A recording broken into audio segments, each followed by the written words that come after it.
Chandwad police station हद्दीतील मुंबई-आग्रा हायवेवरील मंगळूर फाटा येथे पहाटे 6 वाजेच्या दरम्यान मालेगावच्या दिशेनं जाणाऱ्या ट्रक क्रमांक MH11 M50 73 मध्ये 29 गोवंश प्रजातीच्या जनावरांना विनापरवाना कत्तलीच्या इराद्यानं दोरीच्या सहाय्याने निर्दयपणे दाटीवाटीने बांधून वाहतूक करत असताना चांदवड पोलीस स्टेशनचे कर्मचारी प्रदीप सिंग सोलंकी, AG शिरसाट, SN जाधव तसेच प्राणी फाउंडेशनचे सदस्य यांनी हा ट्रक पकडून गोवंश प्रजातीच्या जनावरांना कत्तल होण्यापासून वाचवला।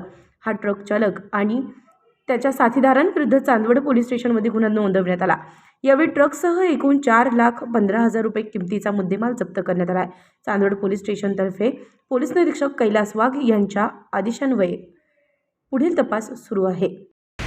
तारीख 27/7/2024 रोजी पहाटे 6:30च्या सुमारास गाडी क्रमांक MH11 M5073 नंबरची गाडी 28 गोवंश घेऊन गोतस्करी नाशिक हायवेने करत असताना प्राणी फाउंडेशन महाराष्ट्र राज्य अध्यक्ष न्यायदिदी पटेल यांच्या माध्यमातून कारवाई झालेली आहे।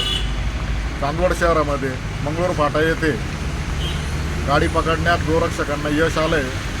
तर चांदवडचे API कैलास वाघ यांनी चांगलं सहकार्य केलेलं आहे।